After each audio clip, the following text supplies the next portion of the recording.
Alhamdulillahirrabbilalamin. Wassalatu wassalamu ala rasulillah wa ala alihi wa sahbihi wa man tabi'ahum bi ihsanin ila yaumiddin. Qala Allah ta'ala fil Qur'anil Karim, ya ayyuhalladzina amanu taqullaha haqqa tuqatih wa la tamutunna illa wa antum muslimun. Dewan guru dan adik-adikku yang tercipta, bersyukur kepada Allah Subhanahu wa taala hari ini untuk dipertemukan kembali dalam nama Allah Subhanahu wa taala. Allah masih cinta dan sayang kepada kita semua sehingga kita bisa berkumpul di tempat mushola yang diberikan oleh Allah Subhanahu wa taala ini dengan bertujuan untuk menimba ilmu atau mengetahui ilmu-ilmu Islam syariat Allah Subhanahu wa taala. Salam dan salam senantiasa marilah kita kirimkan kepada Imam kita Nabi Muhammad SAW beserta keluarga beliau dan para sahabat-sahabat beliau radhiyallahu anhum ajma'in. Mudah-mudahan orang hadir di sini termasuk bagian daripada pengikut Rasulullah Sallallahu Alaihi Wasallam sampai dengan hari kiamat kelak. Amin, amin ya rabbal alamin. Sebelum Ustaz menyampaikan tausiah, Ustaz kepingin untuk adik-adik itu dari kalangan perempuan atau laki-laki bisa membacakan Quran. Oke? Setuju? Satu bisa. Perempuan yang kadang berani mau jadi ke depan penerus Islam, berani katakan. Siapa bisa? Kemarin laki-laki yang perempuan.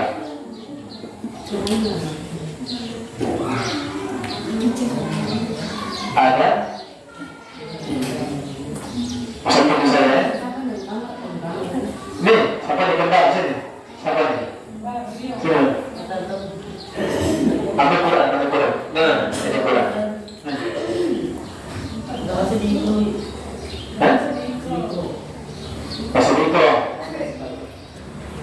Siapa hafal surat Allah wa kafirun? Siapa hafal? Siapa hafal surat Al-Duha?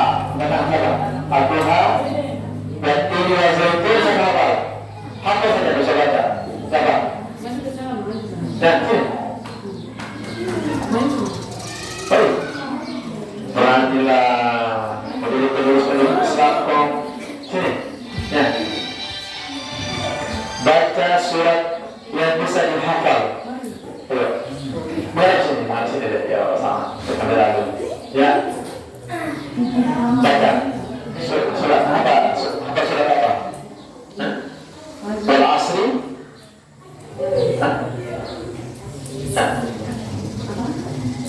Surat apa?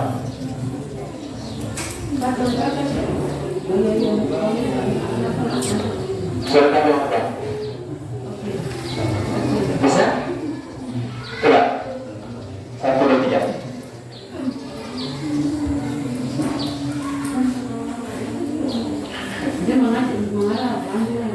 Ada berat? Pakai Quran? Apa sudah? Apa sudah?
Terima kasih kepada adikku tercinta baca Quran.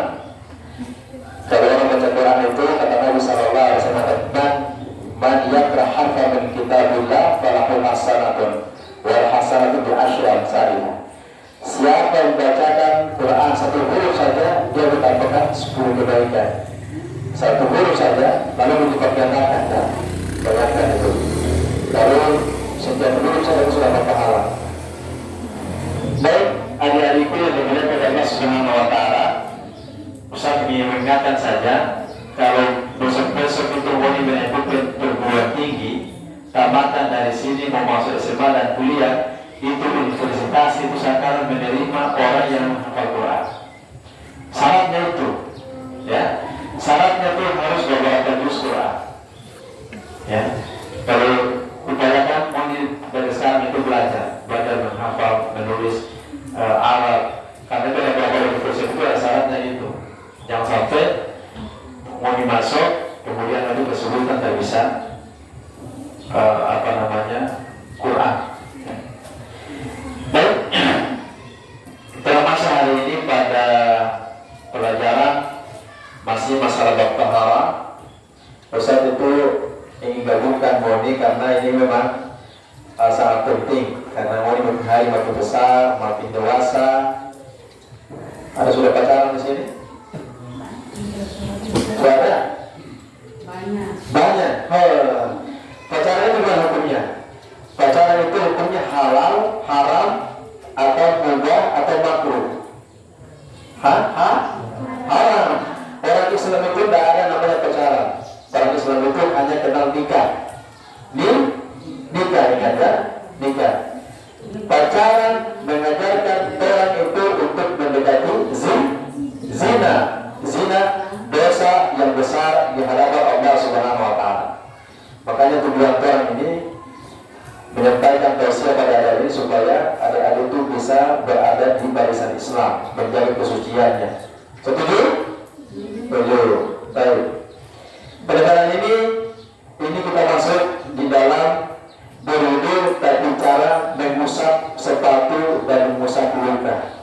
Kalau ada orang, misalkan ada orang itu dia ketabrakan di terbang, lalu orang itu dia sering jaga sholatnya. Bagaimana dia cara berwudu? Ada yang tahu? Kalau patah di tangan sini, luka, terbang, otomatis kalau berwudu harus menggunakan pakai di tangan toh. Tapi itu cara bagaimana? Apakah basah air, ataukah cuma mengusap, atau ada kisah juga ada orang itu ketabrakan, kapalnya retak. Lalu orang tertahu, orang tersebut punya kepala air masuk di muka, mati. Ya, maka ini pelajaran supaya orang bisa tahu. Suatu ketika kalau ada orang terjadi kecelakaan, ada orang memakai dia tersebut punya luka, untuk dia tak berwudu, kalau sudah tahu ini jangan dibicara tentang itu. Ada orang tak berubah, misalkan mau saya air dia berluka. Nah, kalau dia begitu caranya begitu. Ya. Ini pelajaran, jadi menanyakan baik-baik. Caranya, ya, disebutkan di dalam Quran dan hadis Nabi. Namanya Al-Mashi ala-Hufay wal-Jabair. Ya, cara mengusap kedua sepatu ketika berwudu dan cara mengusap luka ketika berwudu. Ya. Jadi dalam ajaran Tuhan itu ajaran pada sempurna, semua dibahas. Ya, semua dibahas. Kalau ada misalkan pakai sepatu, ya, pakai kaos kaki misalkan, mau wudu masih ada kaos kaki, caranya ada. Kalau semua kaos kaki dia bicara mengusap saja, itu sudah sah. Nah, ada 3 pelajaran, ya, yang disyariatkan dalam cara mengusap sepatu dan luka ini atau korban. Kenapa ini dibahas? Ya karena ini diceritakan di dalam Quran. Kalau betul baca Quran, ini juga disebutkan di sini. Ya. Para ulama menyatakan masyru'iyyatul masih ala hufain. Disyariatkan untuk mengusap kedua sepatu atau yang semisal dari dua sepatu seperti kaos kaki. Ya. Kaos kaki atau dua alat pelindung itu ditetapkan di dalam Quran dan hadis Nabi. Ya. Kalau kita baca Quran itu kalimat amsahul birusikum, kalimat amsahul birusikum kemudian untuk mengusap kepala dalam kita berwudu. Nanti ada waktu insyaallah sunnah Nabi. Ya, bagaimana nanti soal pertemuan berikutnya. Apakah selama kita berwudu hanya seperti begini-begini, atau cuma begini-begini, atau bagaimana? Ya, supaya sesuai dengan Islam, sesuai dengan perintah Nabi Sallallahu Alaihi Wasallam.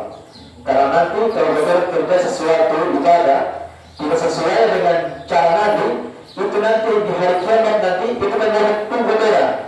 Nabi lihat mana ciri-ciri umatnya ini. Ya. Kalau kita kerjakan sesuatu ibadah tidak sesuai dengan cara Nabi, maka nanti mereka timbul tanya, bagaimana dia bisa mengetahui Allah umatnya ya Muhammad? Saya mengetahui mereka cara-caranya, ada sholatnya, ada ibadahnya, ada wudhunya. Iya, kembali ke timur mengatakan iya, tapi setelah lama meninggal, umat itu sudah berubah ajaran-ajaran. Ya, jangan sampai itu sudah dikepepet, Allah memperlihatkan surga dan neraka. Lalu ada ketika mau masuk, ya Rasulullah, begini, saya ini dari batu ini, saya punya umat ini, ya, ini umatku. Lalu mengatakan, tapi wali pun cara wali lain. Iya, saya sudah dari dulu. Lalu sorry, kalau gitu kan, sorry, ada harus dengan tata cara Nabi Sallallahu Alaihi Wasallam. Nah, nanti insya Allah setelah dapat praktek. Kemudian itu, nanti saat ini itu dibahas dalam kitab dan sunnah dalam firman Allah ini. Wa'arjulikum itu kalimat secara tertulis ya. Wa'arjulikum maksudnya lam dibiarkan itu mengikuti kalimat wa'amsahu birusikum. Birusikum itu para ulama ini merupakan dalil maka bolehnya untuk mengusap sesuatu yang berupa ada jilbab atau sesuatu yang berupa ada surban atau sesuatu yang di dua kaki. Nanti sebentar kita praktekkan insyaallah. Lalu sunnah dianjurkan untuk mengusap muka juga ini, mengusap sepatu ini adalah ketika Nabi SAW mengatakan begini, idza tawadda ahadukum fala yusaffihu falyamsah alaihi wa la yusalli wa la yakhli'uhuma insyaallah illa min janabah. Nah, jadi kata Nabi sallallahu alaihi wasallam, apabila ya salah seorang dari moni ya dari tuan sama ini apabila berwudu, maka kalau dia menggunakan kaos kaki atau dengan sepatunya, maka hendaklah di antara orang itu hanya mengusap di atas dua sepatunya saja atau kaos kaki. Ya. Kemudian kata Nabi, dan jangan di antara orang itu dia kasih lepas untuk sepatu. Ya. Jika kalau dia ingin kecuali di dalam kondisi dia janabah. Berbeda dengan kalau kata orang berwudu mengusap sepatu, kalau kata ada janabah ini mohon maaf kalau ada sudah jelaskan sini. Kalau sudah mimpi basah, kalau sudah berhaid itu namanya janabah. Jadi harus nanti mandi janabah. Nah, kecuali dalam kondisi tadi dia janabah, maka dia tidak boleh lepas dia punya sepatu. Dan mengusap sepatu ini ketika kita berwudu ini tidak ada memiliki batasan waktu, ya. Tidak ada batasan waktu tertentu, ya. Kapan saja dia masih menggunakan sepatunya atau kaos kaki, dan di mana saja itu dia bisa boleh pakai mengusap ketika dia pakai berwudu. Nah, ada yang mengusap muka bergerak kecelakaan ini ketika dia membalik, dia punya kepala, dia punya tangan dan sebagainya, maka itu juga ditetapkan dalam sunnah Nabi Sallallahu Alaihi Wasallam. Sunnah, ada yang bersunnah. Sunnah itu adalah hadisnya ucapan Nabi, perbuatan Nabi, ingat ya? Sunnah itu ucapan, perbuatan dan karakter Nabi Sallallahu Alaihi Wasallam. Ya, oke. Ini menceritakan bahwa ada satu kisah tadi di zaman Nabi Sallallahu Alaihi Wasallam. Para sahabat itu mungkin dalam medan peperangan, lalu ada seorang itu dia punya kapal yang terbelah retak. Nah ini kapalnya retak mungkin di panah atau mungkin di pakai tomat atau berkepala, karena memang pertarungan waktu itu orang kaum muslimin lawan orang kafir Quraisy waktu itu yang ingin menentang Nabi Sallallahu Alaihi Wasallam, tidak suka dengan Islam, ya. Islam datang mereka suka, maka terjadi peperangan di situ. Allah perintah untuk berperang, ya. Karena orang Quraisy yang tidak bertaat ini kemarin sudah bikin kapal melawan, gitu kan. Nah, maka jadi peperangan sehingga ada di antara satu kaum muslim itu kepalanya dia ini. Lalu ada orang di dalam sahabat yang lain itu dia tak tahu, ya, dia ambil air dari taruh ini di kepala mungkin pakai wudhu, lalu orang itu meninggal. Sampailah hal ini kepada Nabi Sallallahu Alaihi Wasallam diceritakan, ya Rasulullah, satu orang kepala letak, dia udah sholat di depan itu orang itu langsung ambil air sila di kepala letak, air masuk di mulut. Dan mati dia mati. Kata Nabi kalau begitu cara begini. Langsung Nabi memberikan waktu. Ya, caranya kata Nabi kana yakfihi ayyatabanna wa yu'assaba ala dirihi khirqatan. Kata Nabi, orang itu harus cukup untuk belajar tayamum. Kemarin kita sudah belajar tayamum, ya.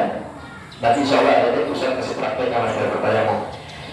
Kata Nabi cukup orang itu bertayamum, artinya berpusat di kepalanya saja, lalu dia kasih berbagai punya luka, lalu dia berpusat di atas luka berbuat berwudu. Jadi kalau ada luka di kepala, ya luka di kepala di tangan, ya ini wudu, tangan selesai, yang ini siku baru saya baca lagi siku begini, tapi diusap saja pakai siku, satu kali saja. Nanti anggota yang lain baru 3 kali. Jangan siram air, nanti lukanya tambah besar, tambah banana, tambah berulat, kalau air laut mungkin air laut kalau air tawar itu dia mempengaruhi, ya. Kalau air pasir mungkin luka dia kasih kering, bukan air laut lewat, ya. Nah, kalau kata Nabi cukup saja orang itu dia kasih ikut kapal dengan terbang, lalu dia bertanya di atas, cukup saja punya atas luka saja. Lalu dia berbasuh anggota tubuh yang lain. Jadi kalau ada luka di kepala, ada di tangan, diusap untuk tidak luka, lalu bisa pakai kedua punya anggota badan yang lain dengan air. Kemudian pelajaran yang berikutnya adalah syarat-syarat mengusap sepatu dan luka. Nah, syarat-syarat mengusap sepatu dan luka pertama, seseorang itu menggunakan untuk kedua sepatunya dalam kondisi suci. Nah, kondisi suci, kalau misalkan tolong sepatu dalam kondisi masih ada kotoran, itu jangan betul pakai. Kalau yakin kos kaki tidak ada kotoran atau sepatu tidak ada kotoran bersih, maka boleh kotoran pakai, lalu betul pakai wudhu. Setelah itu nanti dia kaki terus buka sepatu, cuma hanya mengusap saja. Ya, itu terus usap kan sebentar usap praktekkan. Karena kenapa tidak usah dia dalam kondisi sepatu? Karena ada salah sahabat itu dan namanya al-mughirah bin Syu'bah. Al-mughirah bin Syu'bah ini adalah pelayan Nabi Sallallahu Alaihi Wasallam. Ya, dia bantu Nabi Sallallahu Alaihi Wasallam. Mungkin dia ingin melepaskan sepatu Nabi, ya. Nabi pakai Rasulullah ini, dia berbeda, tapi ada sepatunya. Lalu Al-Mughirah bin Syu'bah ini dia mau kasih lepas Nabi ke sepatu, ya. Kata Nabi berkata supaya Nabi basuh kaki. Lalu Nabi bilang begini, jangan bukan melepaskan sepatu itu karena saya pakai sepatu itu dalam kondisi dia suci, ya, suci. Atau kaki harus dalam kondisi dia suci. Yang berikutnya syaratnya dalam mengusap sepatu atau kaos kaki itu, yaitu kedua kaos kaki atau sepatunya dalam kondisi dia panjang. Artinya kulit luar itu dia tidak boleh terbuka, harus tertutup, ya. Jadi misalkan begini, kalau dia itu kaos kakinya cuma batas ini kelihatan, maka tidak sah, tidak tertutup sampai sini. Dan ambil mata kaki, ini mata kaki. Ada bagian itu mata kaki semua itu. Jadi harus membesar tangan dia tertutup. Yang kedua itu adalah tidak ada tambahan waktu dalam mengusap, ya. Jadi itu hanya dianjurkan oleh Nabi Sallallahu Alaihi Wasallam, itu hanya 1 hari. Kalau misalkan itu kata dalam kondisi dingin, tapi mau pakai wudhu, lalu ada kaos kaki, ya, tidak usah bawa kaos kaki, hanya mengusap saja, ya, mengusap.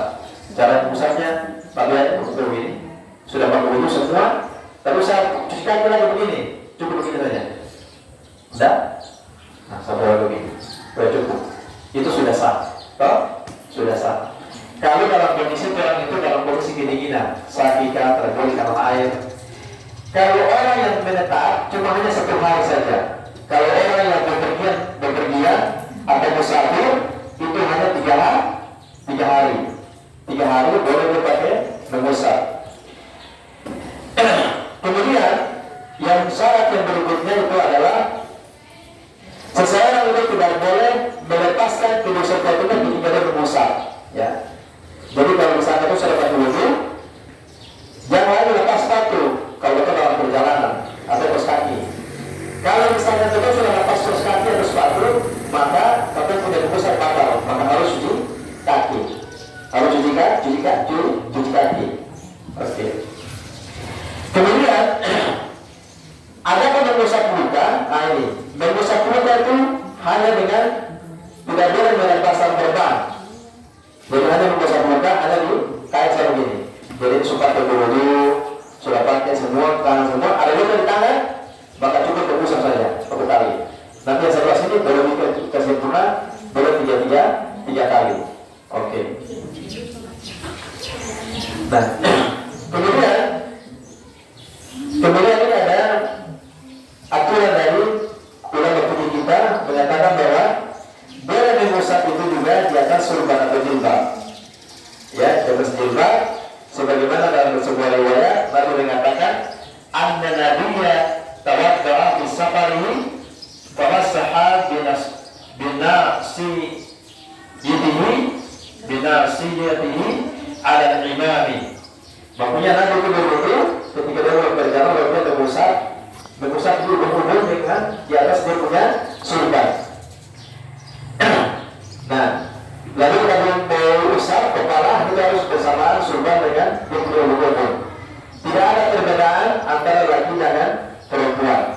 Saya kasih contoh nanti mana, coba ini maju sini coba. Nah, ini sekarang terus kaki ini syaratnya, kita jarak tadi. Betul. Sekarang dia sudah pakai wudhu nih, dia sudah wudhu, tangan, kaki sudah wudhu. Sekarang mau cuci kaki, kita perlu terus kaki nih. Wajib cuci kaki dia dari apa sudah bangun nih. Nah, sekarang sudah terus kaki syaratnya itu tidak boleh kelihatan, harus dilihat sini ya. Jadi dia mengusap tangan. Sekarang begini, mengusap sekarang sudah wudhu, cuma mengusap gini, tangan begini, udah sebelum lagi. Nah, baru bisa pakai sholat. Kalau mau sholat dengan kaos kaki. Tetapi kalau misalkan dia sudah pakai wudhu, lalu dia menggunakan ini, dia menggunakan kaos kaki, dia tidak boleh lagi mengusap, tapi harus berbasuh. Paham ada? Paham. Kalau dia mengusap begini saja, maka patah itu sudah wudhu. Paham? Kemudian itu kalau dia bepergian, saya bepergian misalnya dalam safar, itu bepergian itu pada 3 hari. Dia tidak mungkin dia punya kaos kaki dalam kondisi dia sakit atau kondisi sibuk, maka dia boleh menggunakan dia punya kaos kaki tadi. Mengusap lagi, ulang lagi mengusap ulang. Sebelah lagi. Nah, kalau misalkan dia mengusap ulang-ulang, baru sebelah lagi. Mengusap begini. Nah itu boleh. Sah, kenapa sah? Karena ini adalah perintah Nabi Sallallahu Alaihi Wasallam. Ya, dipahami ya? Paham nggak ada ya? Paham kan?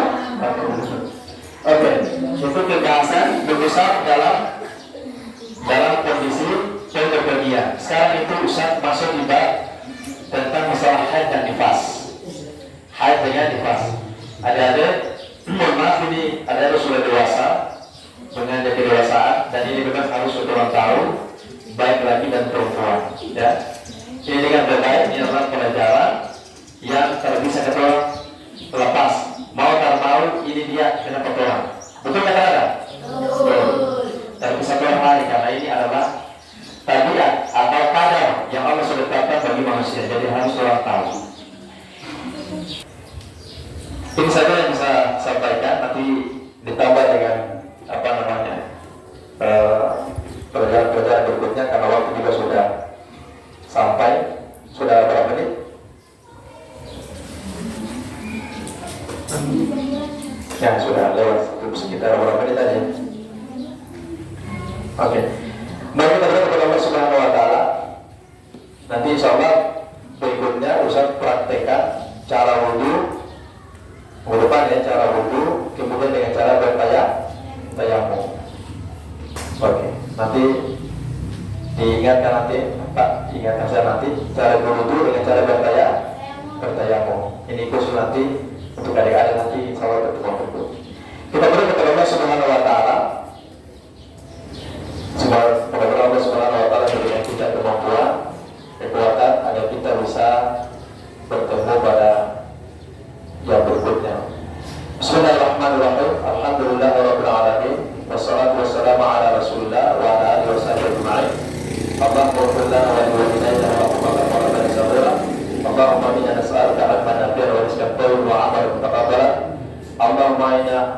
انصرنا على بلدان فلسطين اللهم انصرنا على بلدان فلسطين ربنا آتنا في الدنيا حسنة وفي الآخرة حسنة وقنا عذاب النار والحمد لله رب العالمين سبحان ربك وبحمدك أشهد أن لا إله إلا أنت أستغفرك وأتوب إليك السلام عليكم